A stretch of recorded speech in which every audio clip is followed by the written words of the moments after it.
요한복음서 4장 7절부터 14절까지 읽겠습니다. 원래는 1절부터 4장 전체를 읽어야 되는데 너무 양이 많기 때문에 제가 설교 때 추가로 말씀을 드립니다. 본문은 요한복음서 4장 7절에서 14절까지 읽겠습니다. 한 사마리아 여자가 물을 기르러 나왔다. 예수께서 그 여자에게 마실 물을 좀 달라고 말씀하셨다. 제자들은 먹을 것을 사러 동네에 들어가서 그 자리에 없었다. 사마리아 여자가 예수께 말하였다. 선생님은 유대 사람인데 어떻게 사마리아 여인인 여자인 나에게 물을 달라고 하십니까? 유대 사람은 사마리아 사람과 상종하지 않기 때문이다. 예수께서 그 여자에게 대답하셨다. 내가 하나님의 선물을 알고 또 너에게 물을 달라는 사람이 누구인지를 알았더라면 도리어 내가 그에게 청하였을 것이고 그는 너에게 생수를 주었을 것이다. 여자가 말하였다. 선생님에게는 두레박도 없고 이 우물은 깊은데 선생님은 어디에서 생수를 구하신다는 말입니까? 선생님이 우리 조상 야곱보다 더 위대하신 분이라는 말입니까? 그는 우리에게 이 우물을 주었고 그와 그 자녀들과 그 가축까지 다 이 우물의 물을 마셨습니다. 예수께서 말씀하셨다. 이 물을 마시는 사람은 다시 목마를 것이다. 그러나 내가 주는 물을 마시는 사람은 영원히 목마르지 아니할 것이다. 내가 주는 물은 그 사람 속에서 영생에 이르게 하는 샘물이 될 것이다. 예수님께서 예루살렘이 있는 그 유대를 떠나서 원래 예수께서 사셨던 나사렛이 있는 그 갈릴리로 올라가시려고 하셨어요. 유대에서 갈릴리로 바로 남쪽에서 북쪽으로 올라가는 직선거리이기 때문에 가깝죠. 저는 저번 설교 때 말씀드렸듯이 보통 사람의 걸음으로 걸으면 3일이면 갈 수 있는 거리예요. 그런데 그 중간에 사마리아라는 지역이 있고 이 사마리아에 살고 있는 사람들과 유대인은 관계가 좋지 않았습니다.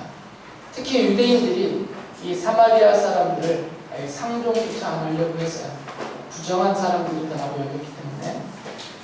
그래서 시간이 넉넉한 사람들은 사마리아를 거쳐서 올라가지 않고 동쪽으로 요단강을 건너서 요단강 동편길을 따라 쭉 올라갔다가 다시 또 갈릴리 가까이에서 요단강을 서쪽으로 건너서 이렇게 가는 길을 택합니다. 꽤 시간이 오래 걸리죠. 그렇게 가려면. 근데 예수님께서는 의도적으로 이 사마리아 지역을 지나가셨습니다. 사마리아 지역을 지나가시는 중에 거기에 있는 수가라는 그 마을의 이름이 수가예요. 사람 이름이 아니고 그 수가라는 마을에 도착하셨죠. 마침 그곳에 우물이 하나 있었는데 이 우물은 야곱이 팠다라고 알려져 있는 우물이에요. 사실인지는 정확히 모릅니다. 정말 야곱이 팠는지는 모르겠지만 이스라엘 사람들이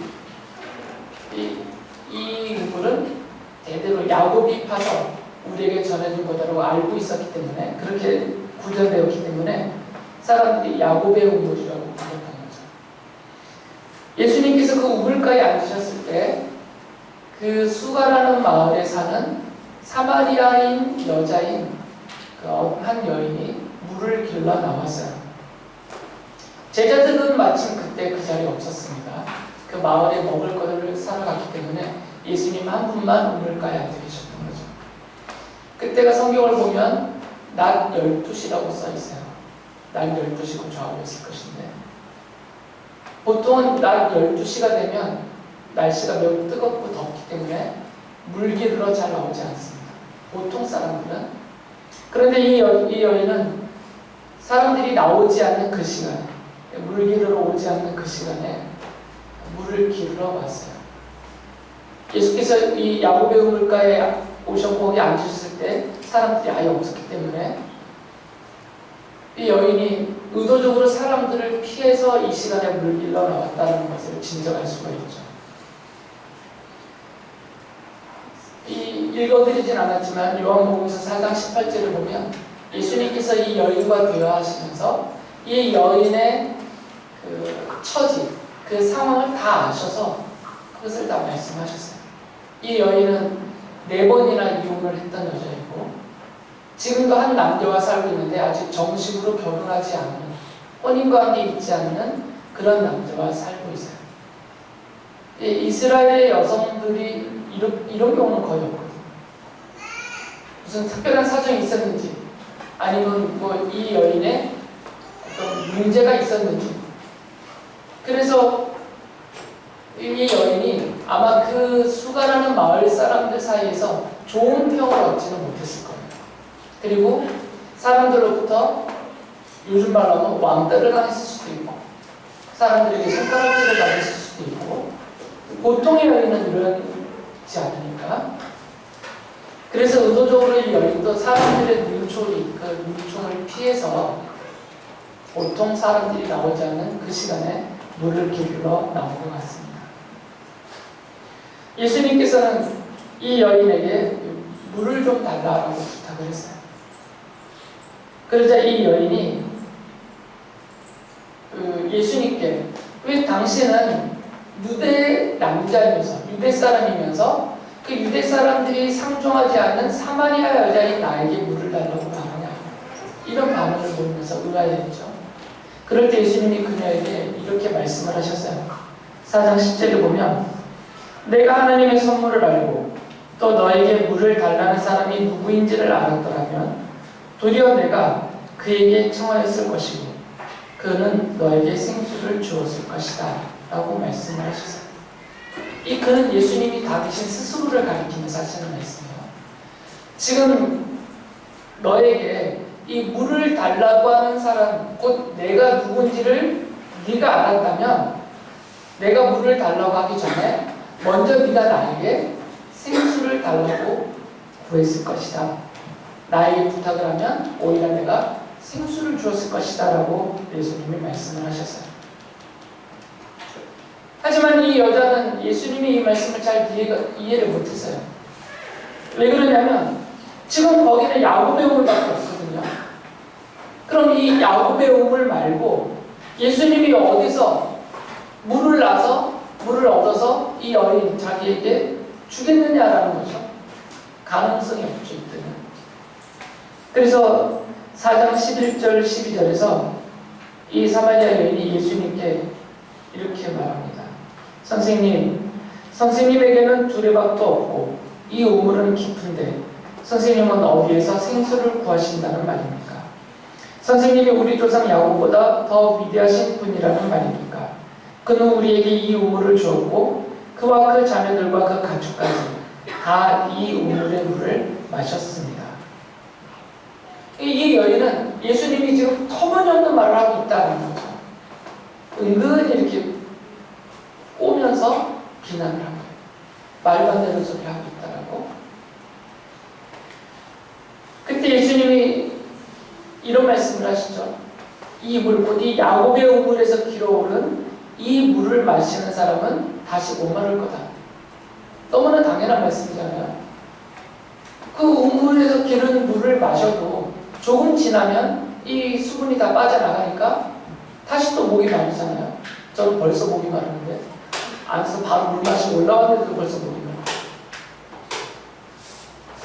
그래서 예수님께서 하시는 말씀은 4장 13절 14절에 보면 이 물을 마시는 사람은 다시 못 마를 것이다. 그러나 내가 주는 물을 마시는 사람은 영원히 목마르지 아니할 것이다.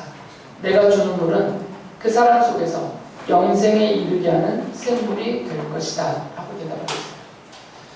그러면서 예수님은 이 사마리아 여인이 예수님에게 당신이 우리의 조상 야곱보다 더 위대합니까? 라고 은근히 비꼬은 말에 대해서 대답을 하신 거죠. 그렇다, 내가 야곱보다 더 위대하잖아. 야곱이 파서 너희들에게 준 이 우물의 물은 마시는 자마다 다시 목마른다. 그러나 내가 주는 물을 마시는 사람은 영원히 목마르지 않는다.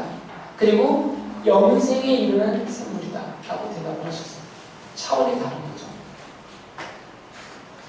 그래도 이 여인은 여전히 예수님이 하신 말씀 이해를 못했어요. 그래서 15절에 이렇게 말하잖아요. 선생님, 그 물을 나에게 주셔서 내가 목마르지도 않고 또 물을 기르러 여기까지 나오지도 않게 주십시오라고 물을 달라고 말하고 있어요. 그러니까 이 여인은 아마도 영생에 이르게 하는 샘물이라는 이 말을 영원히 마르지 않고 솟아나는 샘물 정도로 이해를 했던 것 같아요. 그러니까 만약에 이 샘물, 영원히 마르지 않고 솟아나는 샘물을 나에게 주신다면 내가 지금 이 야곱의 우물에 물을 기르러 나오지 않아도 될 것이다 라는 그런 대답이에요. 이 여인의 말에는 두 가지가 이렇게 담겨져 있죠. 첫째는 말 그대로 물, 단순한 물, 영원히 마르지 않는 그 물을 내게 주십시오. 이런 의미가 하나가 있고요. 또 하나는 만약에 그 물이 나에게 있다면 내가 이렇게 낮 12시에 사람들 눈을 피해가면서 이렇게 물을 기르러 나오지 않아도 되지 않겠느냐. 자신의 처지, 이렇게 사람들의 눈치를 보고 또 마음으로 힘들어하는 자신의 이 처지에서 벗어나고 싶은 그런 마음이 여기 안에 담겨져 있는 거죠. 예수님께서는 이 야곱이 판 그 우물에서 나오는 그 물과 대비하시면서 그녀에게 영원히 목마르지 않고 영생에 이르게 하는 샘물을 주겠다라고 말씀하셨어요. 앞서 말씀드렸듯이 야곱의 우물에서 나오는 물을 마시면 다시 목말라요.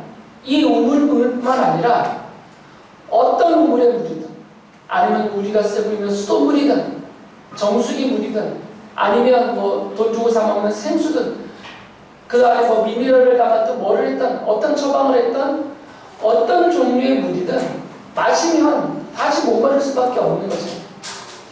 그런데 예수님은 내가 주는 이 생수는 영원히 목마르지 않는다. 그리고 영생에 이르는 샘물이다라고 말씀하셨어요. 다르다라는 거죠. 지금 너희들이 입으로 퍼서 마시는 그 물과 내가 주는 물은 다른 물이다라는 것을 설명하고 계시는 거예요. 이 여인이 이해를 못하고 있지만 예수님께서는 그 물을 생수라고 부르셨는데 그 생수를 하나님의 선물과 동의어로 생각하셨어요. 같은 말로 쓰신 거거든요.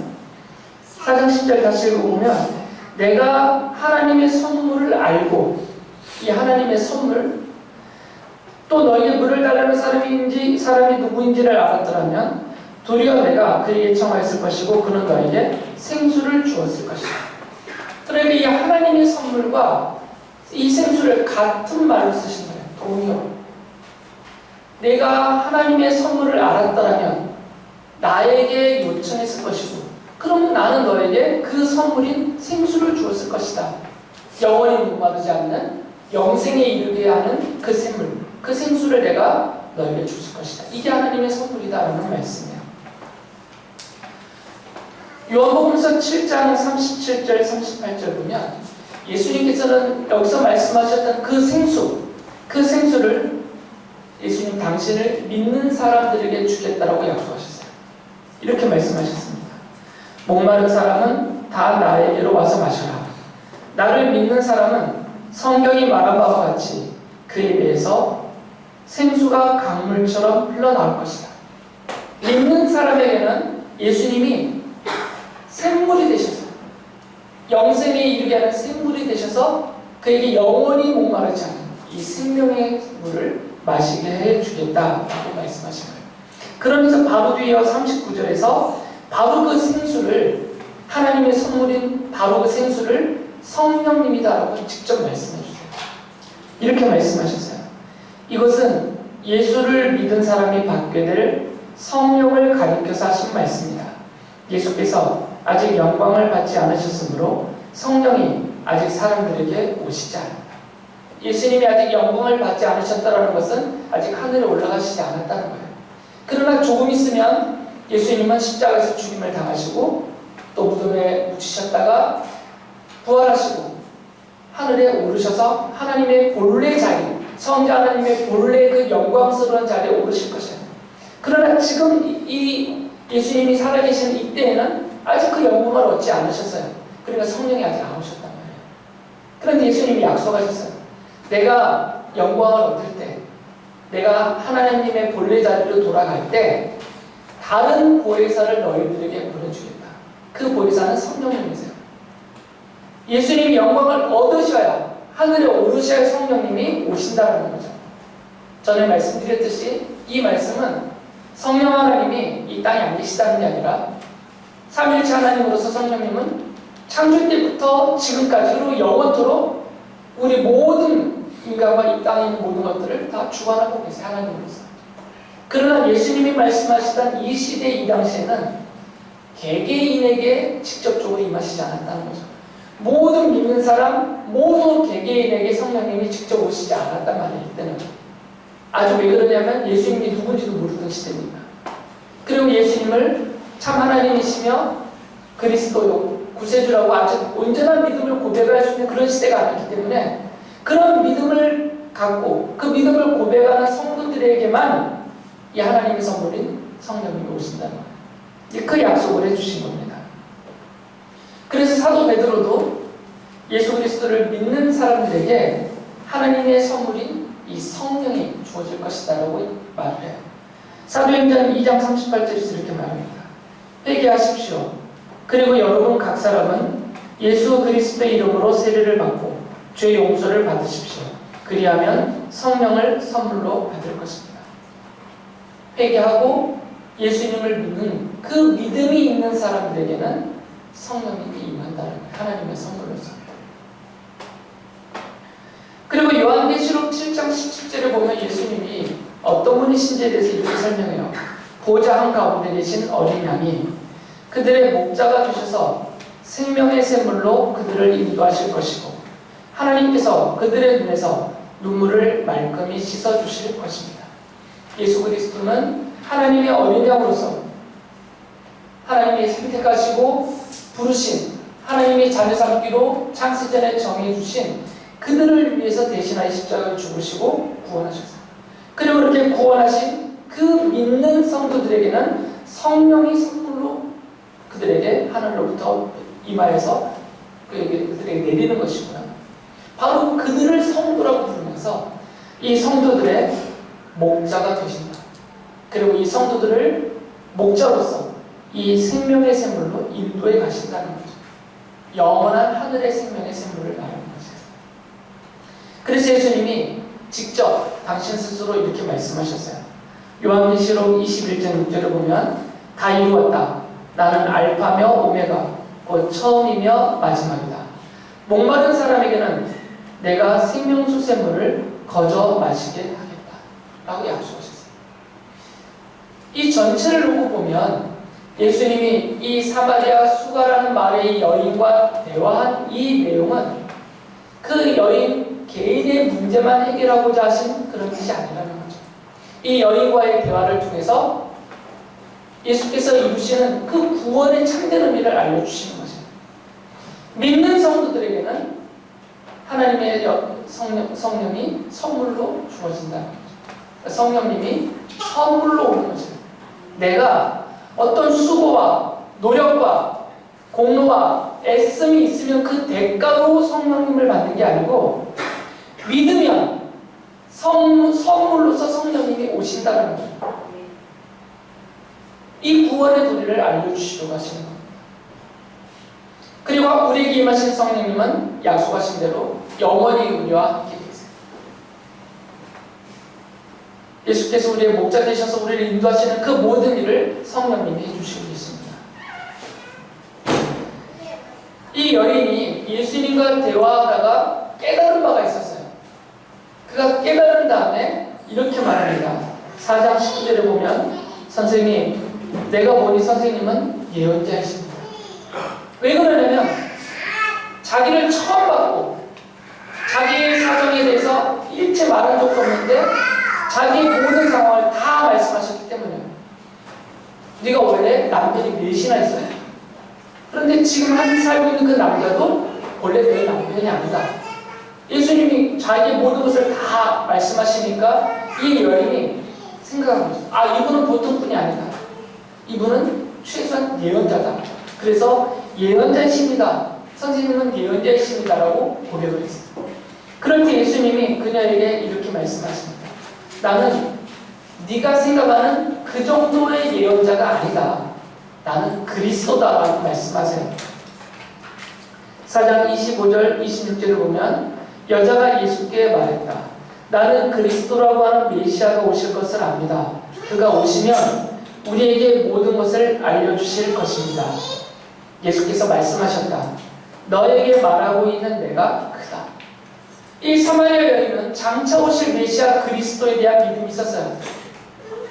그런데 예수님이 네가 믿고 있는 바로 그 그리스도가 바로 나다라고 말씀을 하십니다.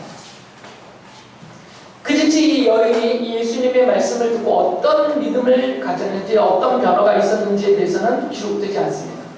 그러나 그녀의 행동을 보면 이 여인이 예수님의 말씀을 듣고 예수님을 그리스도로 믿었다는 것을 짐작할 수가 있어요.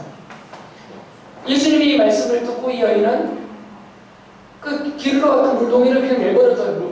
우물가에 내버려두고 바로 동네로 들어갑니다. 바로 동네로 들어가서 자기가 만나기 꺼려하던 그 마을 사람들을 향해서 사람들에게 이렇게 말해요. 4장 29절에 보면 내가 한 일을 모두 알아맞히신 분이 계십니다. 와서 보십시오. 그분이 그리스도가 아닐까요? 조심스럽게 말하는 거죠. 아마도 이 여인은 이분이 그리스도라고 확신했던 것 같아요. 안 그러면 마을까지 가지도 않죠. 사람들에게 소개할 생각도 안 해요. 그러나 사람들로부터 자기가 비난을 받을 걱정이 되니까 함부로 그리스도 이름을 말할 수 없으니까 조심스럽게 묻는 거죠. 자기 이야기를 하면서. 나의 모든 사정을 다 알아맞히신 분이 한 분이 계시는데 저기 계시는데 그분이 그리스도 같다. 혹시 그리스도가 아닐까요? 라고 그렇게 말했어요. 그 얘기는 당신들이 가서 만나보라는 거죠. 그래서 이 여인의 말을 듣고 사람들이 우물가로 와서 예수님을 만났습니다. 그리고 예수님의 말씀을 들었어요. 아마 같은 말씀을 하셨을 것 같아요. 예수님이 그리스도라는. 이 말을 듣고 이 사람들이 믿게 됐어요. 예수님을. 그러면서 사람들이 그 사마리아 여자에게 이렇게 대답을 해요. 4장 42절에 보면 우리가 믿는 것은 이제 당신의 말 때문만은 아니요. 우리가 그 말씀을 직접 들어보고 이분이 참으로 세상의 구주이심을 알았기 때문에 바로 이분이 세상의 구주이신 바로 그리스도다라는 그런 믿음을 이 여인뿐만 아니라 이 여인을 통해서 그 마을 사람들이 다 갖게 된 것이죠. 예수님께서는 이 여인을 통하여서 그 여인뿐만 아니라 그 마을 사람들을 구원해 주셨어요. 그들이 당장 원하는 야곱의 우물을 찾아올 때마다 그들이 원하는 것은 마실 물이었어요. 이들이 당장 시급하게 원하는 그 다시는 목마르지 않을 그런 물이 아니라 마셔봤자 다시 목마르는 이 야곱의 우물이 아니라 영원히 목마르지 않는 영생에 이르기에는 생수를 예수께서 여인과 이 사람들에게 주셨다는 거죠. 이건 사마리아 수가라는 말의 이야기가 아닙니다. 오늘 우리의 이야기. 왜 그러냐면 똑같은 일은 아니지만 우리 모든 사람에게 저를 포함해서 우리 모든 사람에게는 목마름이 있어요. 어떤 사람에게는 말 그대로 정말 물을 마시지 못한 목마름이 있겠죠. 그런 우리 이 자리에 있는 우리들에게는 그런 목마름보다 더 중요한 목마름이 있죠. 더 시급한 목마름들. 어떤 사람에게는 돈에 대한 목마름이 있어요. 당장 쓸 것이 없으니까 자녀를 가르치고 싶은데 충분히 가르칠 수 없는 그런 사정 때문에 그런 갈증이 있어요. 여러 가지 사정 때문에 이런 돈에 대한 목마름은 우리 모두에게 다 있습니다. 저에게도 있어요. 언급작 안 하겠습니다. 학생들에게는 학업에 대한 목마름이 있어요. 물론 더 열심히 하고 싶은데 못하기는 이런 목마름을 말하는 게 아니라 성적을 말하죠. 성적에 대한 목마름이 있어요. 어떤 친구는 공부를 해도 점수가 안 나올 수도 있고 어떤 친구는 공부를 하고 싶은데 공부할 수 있는 환경이 안 되는 친구도 있습니다. 그런 이런 학업에 대한 갈증, 목마름이 있단 말이죠. 직장 생활을 하고 또 사업하시는 분들은 그 회사와 그 사업에 대한 목마름이 있어요. 잘 안 되거든요. 더군다나 이런 코로나 상황 때문에 너무너무 힘들거든요. 이 목마름이 마치 며칠을 물을 못 마신 것 같은 그런 아주 심한 갈증, 목이 갈라지는. 지금 상황이 그렇단 말이에요, 지금. 그 외에도 정말 쓸데없는 목마름도 많아요. 몸매에 대한 목마름. 여인들에게는 심각할 수 있지만 제가 볼 때는 그렇게 심각한 일이 아니에요, 사실. 하여튼 이런 정말 인생에 정말 중요한, 인생이 좌우될 그런 문제에 대한 갈증, 목마름도 있고 불필요한 목마름도 다 껴안고 우리가 그런 갈증 속에 산단 말이죠. 이게 우리 인생이잖아요. 이 사마리아 여인의 얘기가 아니라 우리의 얘기라는 거예요. 그런데 이 목마름은 어떻게 해소가 되냐 이거예요. 야곱의 우물에서 나오는 물을 마신 사람은 다시 목마른단 말이죠. 돈에 대한 목마름이 있는 사람에게 그 돈을 주면 해결될 것 같지만 이 사람은 여전히 그 목마름은 더 커질 거예요. 100원에 대한 목마름이 해결되면 1000원에 대한 목마름이 생길 거고, 그것이 해결되면 10,000원에 대한 목마름이 생길 거고. 한국에 있는 분들은 이 1000원, 100원, 10,000원이 무슨 의미인지 모를 거예요. 중국 돈을 말하는 건데 엄청 큰 돈이잖아요, 우리에게. 우리 인생의 갈증은 사실 잘 해결이 안 됩니다. 이제 더 이상 목마르지 않아 이러는 사람은 없어요. 그렇게 자족하며, 그렇게 만족하며, 그렇게 참된 안식과 평안을 누릴 수 있는 인생은 거의 없어요.